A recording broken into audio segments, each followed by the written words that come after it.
My high school bully joined my church, manipulated everyone against me. Now he wants my forgiveness. I was 14 when I first met Darren Holt, the boy who'd become my greatest tormentor. At the time, I had just started high school at Lakewood Central, a sprawling public school on the outskirts of a mid-sized city named Mapleton.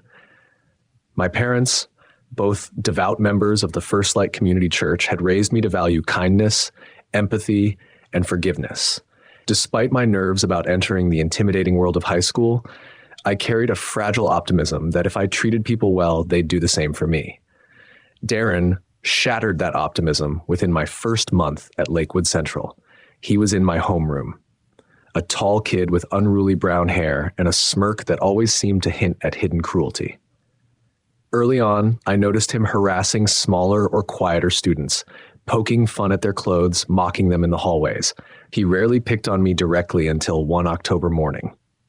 I'd answered a question in homeroom about an upcoming spirit rally, mentioning that I might be absent on the day because my church youth group had an important community service event scheduled. Darren zeroed in on me, sneering, "Oh, you're one of those church freaks?" Everyone turned to stare, half of them snickering.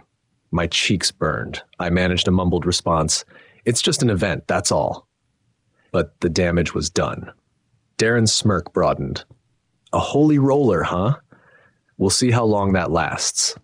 That was how it started. A single taunt, a flicker of scorn in his voice. Over the next weeks, he found other ways to jab at me. In the cafeteria line, he'd elbow me aside, grinning while my tray wobbled. If we had group projects in English class, he'd snark about how I probably believed dinosaurs never existed because I was brainwashed by the church. It was mostly petty but relentless, wearing me down. I told my father once that there was a mean kid at school, and Dad said, "Turn the other cheek, Jenna. Maybe he's hurting inside." My mother nodded, repeating the biblical notion of loving one's enemies. So I tried ignoring Darren, brushing off his remarks, hoping he'd grow bored. Instead, he grew bolder. By sophomore year, Darren had assembled a small band of hangers-on, other kids who enjoyed mocking outsiders.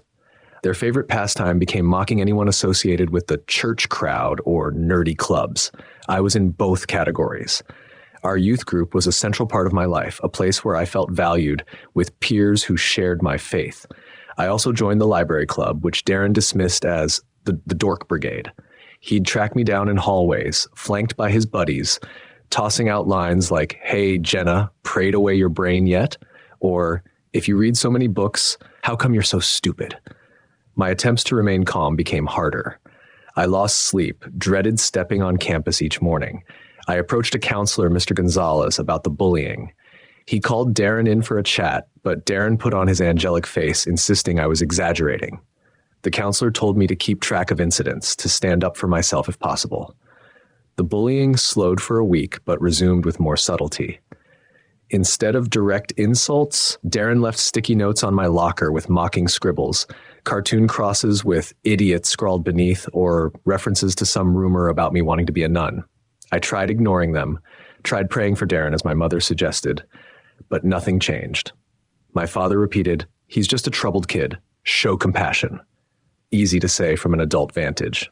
I was living in fear daily.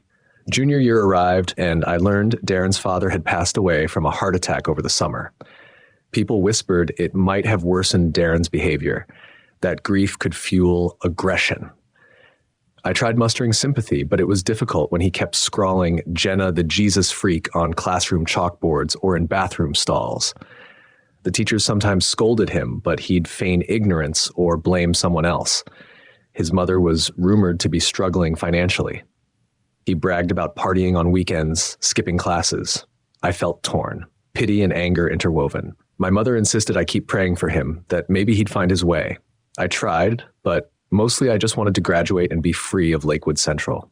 Finally, I reached senior year. Darren surprisingly seemed to lighten up a bit. Maybe his new girlfriend, a girl named Sasha, tempered his worst impulses. He still threw the occasional barb my way, but less frequently. I avoided him, focusing on preparing for college. Then, in the spring, a month before graduation, Darren orchestrated one last humiliating stunt. He spread a rumor that I had a secret love child. He claimed he'd found pictures of me holding a baby, that I'd hidden a pregnancy. The entire senior class buzzed with gossip. In reality, the baby in question was my cousin's toddler. I'd babysat him once, and a photo was posted by my aunt on social media. Darren twisted it into a scandal. For a week, I endured snickers and side eyes, culminating in me sobbing in a bathroom stall. The rumor eventually died when my aunt publicly corrected the record, but the emotional damage was done. I left Lakewood Central with a bitter taste in my mouth, determined to never see Darren again. I started college at a Christian liberal arts school in a different city. Freed from Darren's presence, I found my confidence returning. I joined campus ministries, made new friends. Over 4 years, I visited home occasionally, staying active in the First Light Community Church when I was around, but mostly focusing on life outside Hawthorne.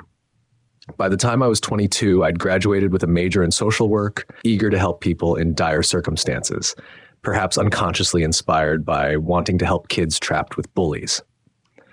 I moved back to Hawthorne temporarily, living with my parents while I searched for a job. My father, a mechanic at a local shop, was proud. My mother, a part-time receptionist at a dentist's office, was thrilled to have me home. They also remained devoted members of First Light. As for me, I wasn't as devout as they were, but I still cherished the church's sense of community, so I attended occasionally. 6 months later, I'd settled into a decent routine, temping as a social work aide for the county, scouring job listings for a permanent position. Then, one Sunday morning, my mother insisted I come to church with them, saying the new youth pastor was giving a special sermon. I hesitated, but eventually agreed. We arrived at First Light's modest building, a white steeple, stained glass windows, rows of wooden pews. The congregation greeted us warmly. I recognized old faces from my childhood, people who'd known me since I was in diapers. Then, as we found seats, I noticed a figure near the front, talking animatedly with the new youth pastor. My heart lurched. It was Darren Holt, the same Darren from high school who'd made my life miserable. He wore a collared shirt, stood with confident posture, smiling as though he belonged. My stomach twisted in knots. I whispered to my mother, "What is Darren doing here?" She blinked, scanning the front. "Oh, that's Darren, isn't it? I heard he joined recently. Isn't that nice? Maybe he's turned over a new leaf." My mind reeled. The same boy who mocked my faith had joined my church. In one sense, maybe it was good if he'd truly reformed, but fear churned within me. If he recognized me, would he resume tormenting me here? My mother urged me to show Christian love. "He might have changed, Jenna. Give him a chance." Warily, I nodded, though my gut said this was trouble. After the sermon, people mingled, chatting in the foyer. I tried to slip out unnoticed, but Darren spotted me. He approached with a broad grin, arms open as if expecting a hug. "Jenna, wow, fancy seeing you here." My chest tightened. He seemed cheerful, as if we were old friends. I managed a stiff hello. He began rattling off how he'd found God after a string of personal hardships, how the youth pastor was a friend of a friend, how he'd discovered First Light was a welcoming community. He said, "I hope we can catch up.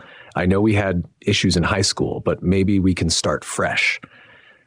I forced a polite smile, muttering, "Sure," then excused myself to talk to my mother. The whole exchange left me uneasy. My father, though not super active in church, told me later that day, if the boy's truly seeking redemption, maybe it's a good thing. I kept silent. I'd believe it when I saw it.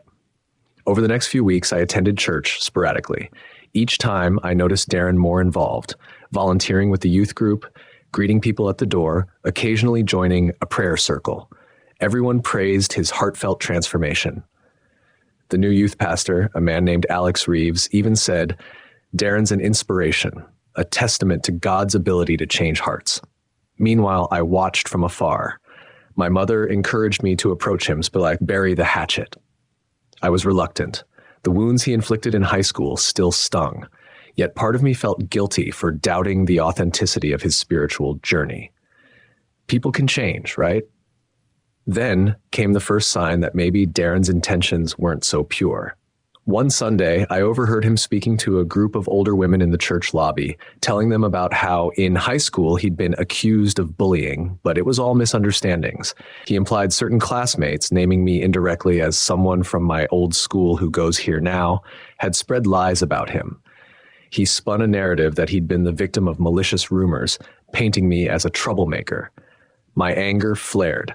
He was rewriting history, playing the sympathy card with unsuspecting church members. I confronted him afterward, telling him I'd heard what he said.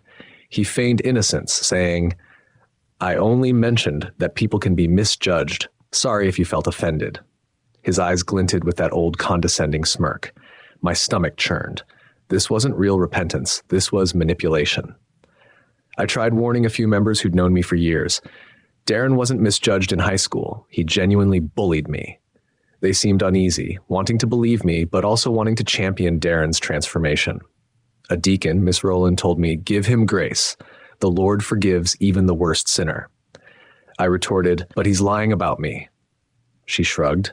"Maybe there's confusion. We must approach him with gentle correction." I left, frustrated. Darren was turning my own church community against me, spinning false stories.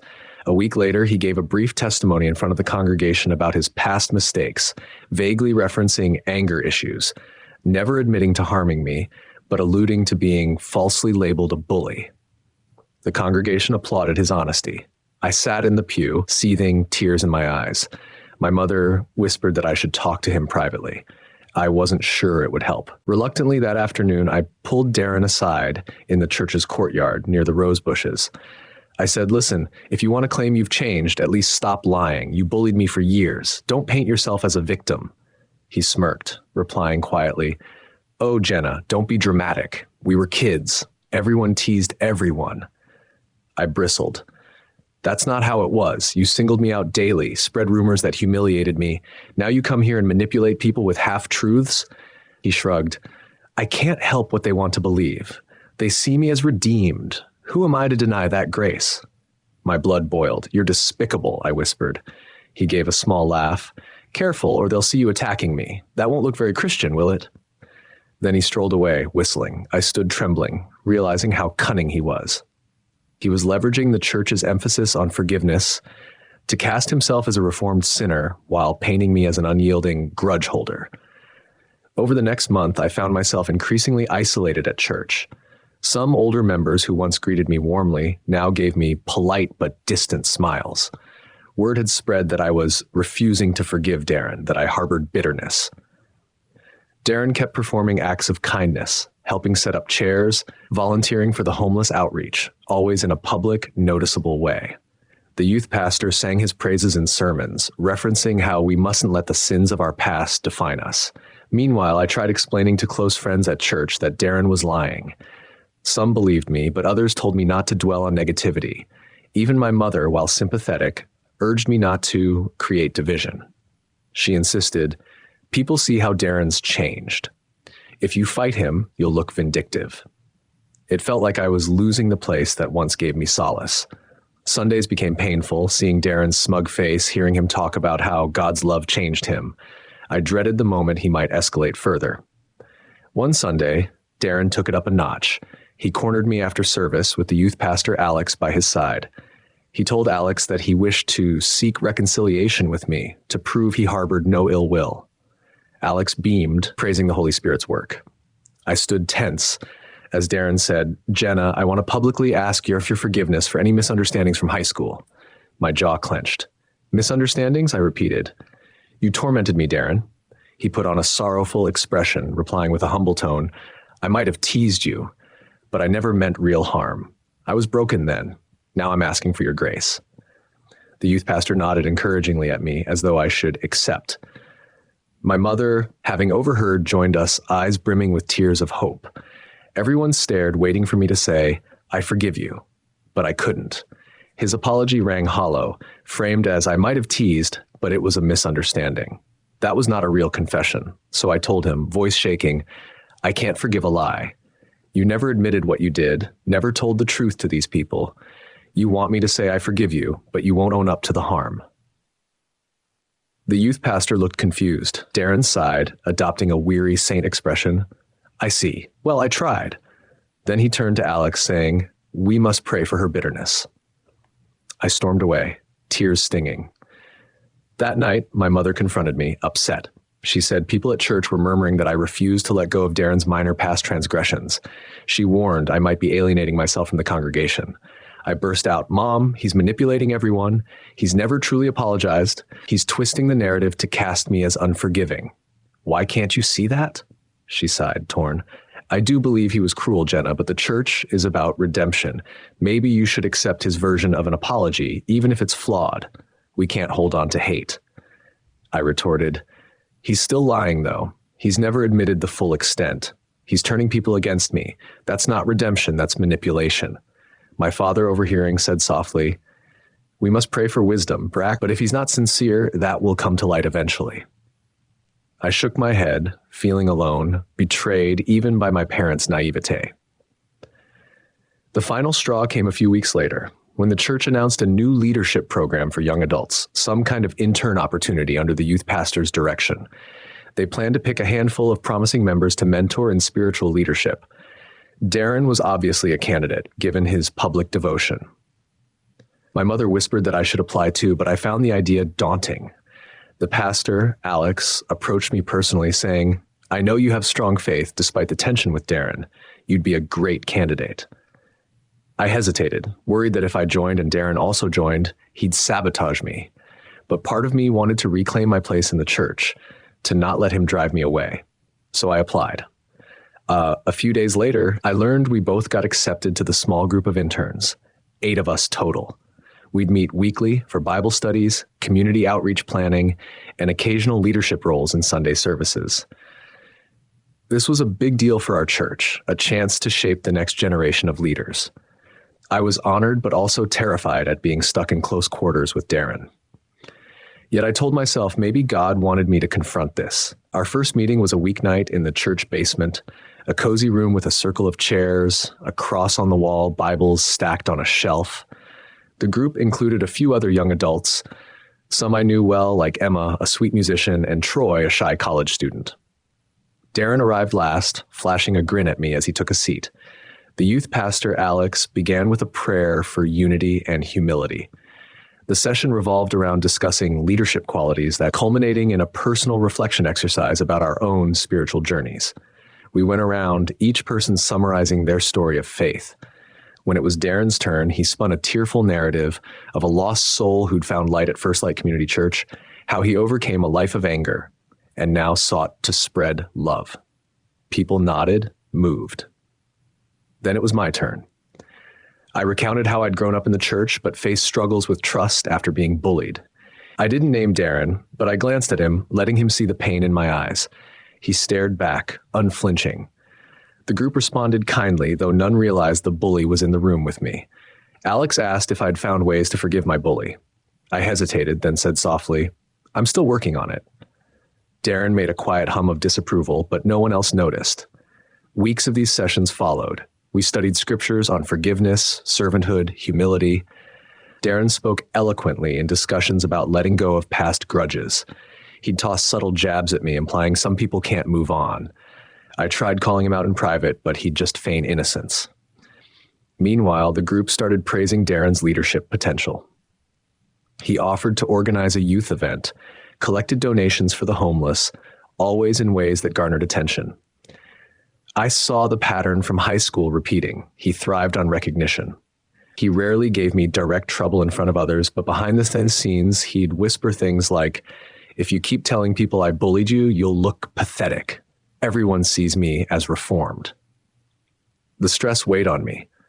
I considered quitting the program, but my father reminded me how important it was to me. Don't let him chase you away from your calling, he urged. Then came a pivotal moment. The group decided to plan a community outreach at a local soup kitchen. Alex assigned me and Darren to co-lead the event. My heart sank. Darren gave me a shark-like grin, as if relishing my discomfort. We had to meet to coordinate tasks, scheduling volunteers, acquiring donations. The first planning session took place in the church basement, just the 2 of us. Tension crackled. I tried to remain professional, listing items we needed. Darren kept smirking, occasionally dropping lines like, glad to see you're cooperating. Or, I guess you do have a servile side after all. My patience frayed. After an hour of forced civility, I snapped, if you can't be civil, I'll ask Alex to reassign me. He leaned back, arms folded. He won't. He sees me as the star pupil. You're the one who'd be forced to step down. I stared at him, fury boiling. You're a master manipulator, Darren, but God sees your heart. He shrugged. Maybe God forgives me. That's all I need. As for you, well, if you don't forgive me, that's your sin to carry. I nearly choked on anger. He continued, look around. Everyone at church loves me. If you want to stand here whining about the past, you'll just look like a bitter hypocrite. I couldn't hold back tears. I stormed out, refusing to let him see me cry. That evening, I told my mother everything. She sighed, seeming helpless. My father wanted me to talk to the youth pastor, so I did the next day, explaining how Darren was harassing me behind closed doors. Alex seemed troubled, but also uncertain. Darren speaks so passionately about wanting to do good. Are you sure you're not interpreting it harshly due to past wounds? He asked gently. I felt a surge of frustration. He's telling me I'm a hypocrite, that I need to drop my accusations. He's basically rewriting history. Alex nodded slowly, promising to speak to Darren. But after that talk, Darren confronted me, calling me a snitch, threatening that if I tried to sabotage him, he'd tell everyone how you bullied me in high school. My mind reeled at the audacity. He was doubling down. I felt cornered, losing faith in the church's ability to see through him. Then, as we approached the date of our soup kitchen outreach, Darren pulled a dramatic move. He publicly asked me in front of the entire congregation if I would stand with him at the altar and demonstrate the power of forgiveness.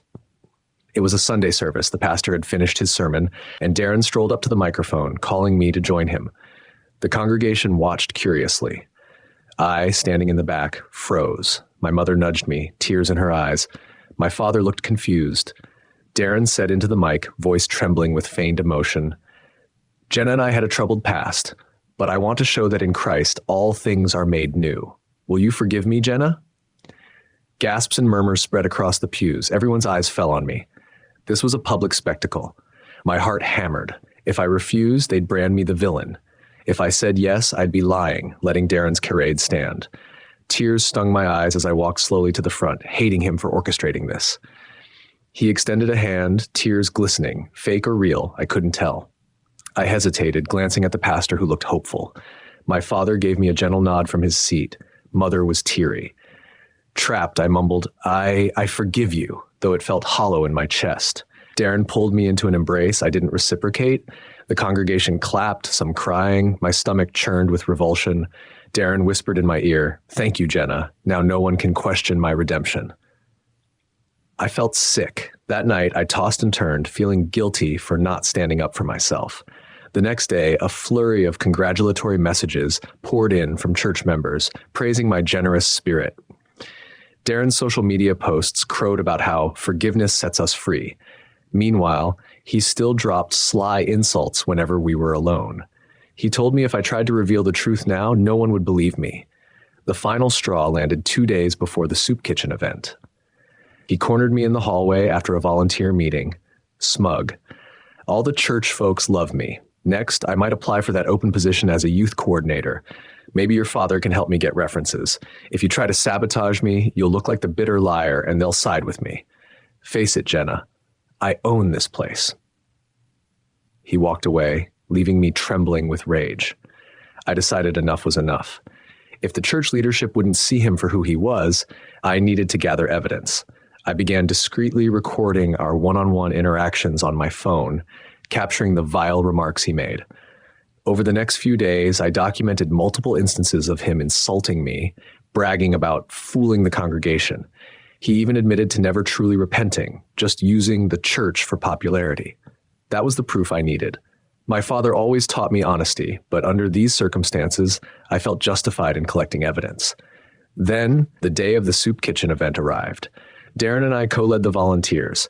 In public, he was the model Christian, cheering people on, hugging homeless folks, taking photos.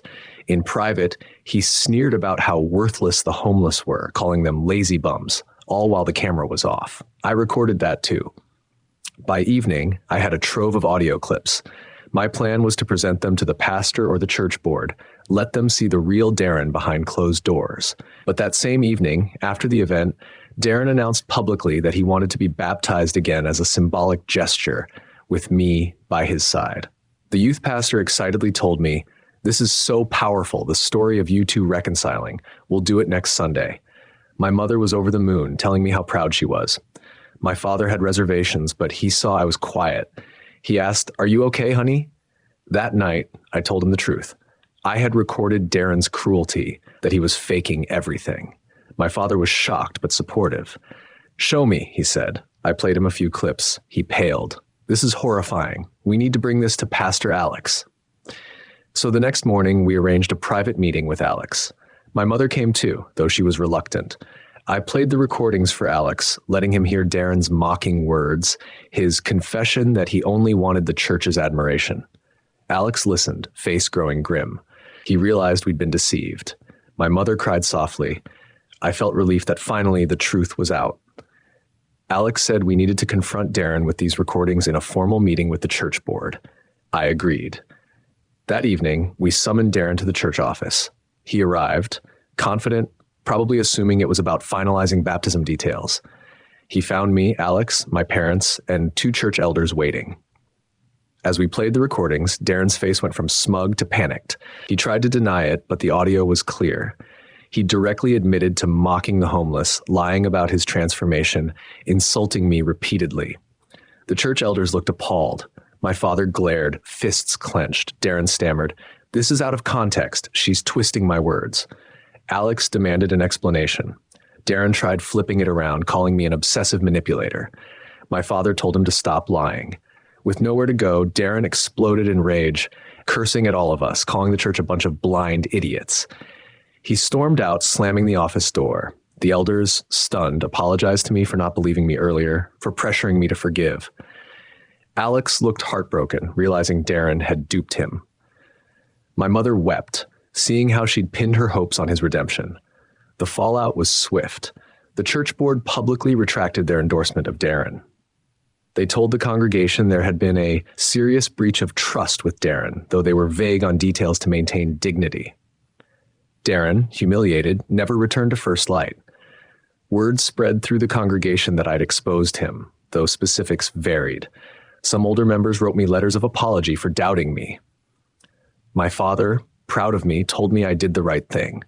My mother apologized for pushing me to accept Darren's false redemption. She said tearfully, "I just wanted to believe people can change."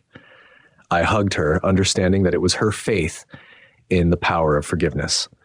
But as I'd learned, forgiveness must align with truth, not illusions. In the weeks after, Darren apparently left town. A mutual acquaintance said he might have moved to a different city, presumably to repeat his con. My mother worried he might retaliate, but he never contacted us again. My father and I felt relief. The congregation gradually returned to normal, though the incident left a scar. People realized they'd let themselves be deceived by a charismatic manipulator. Some gained renewed respect for me, seeing how I'd endured years of bullying that Darren never truly repented for. The youth pastor, Alex, admitted he learned a harsh lesson about verifying true repentance. He told me privately, "I regret pushing you to publicly forgive him before he'd truly changed." I nodded, relieved he recognized that. As for me, I found closure. I recognized that my initial forced forgiveness was coerced. Real forgiveness for me came in the aftermath of exposing him. Once I'd done that, the power he held over me vanished.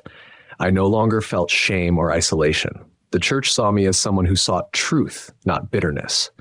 My mother and father, too, realized that forgiveness and reconciliation are not the same when the offender remains unrepentant. I continued to attend First Light for a while, though with a bit more caution. Over time, I moved away for a new job, but I kept in touch with my parents. If Darren ever tried to reappear, we wouldn't be fooled again.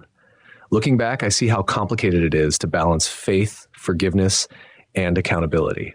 My high school bully joined my church, twisted the narrative, convinced everyone I was the bitter one.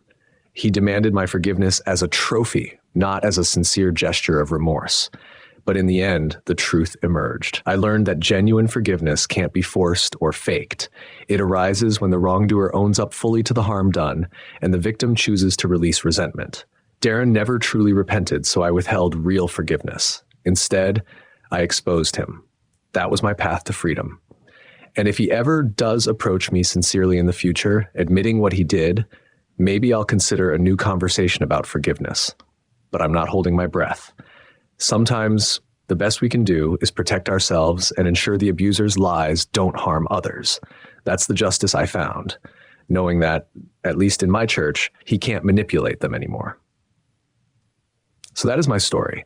My high school bully joined my church, manipulated everyone to see him as a redeemed saint, turned them against me by claiming I was bitter and unforgiving until I produced evidence of his lies, forcing him to flee. The congregation learned a painful lesson about verifying a redemption story before applauding.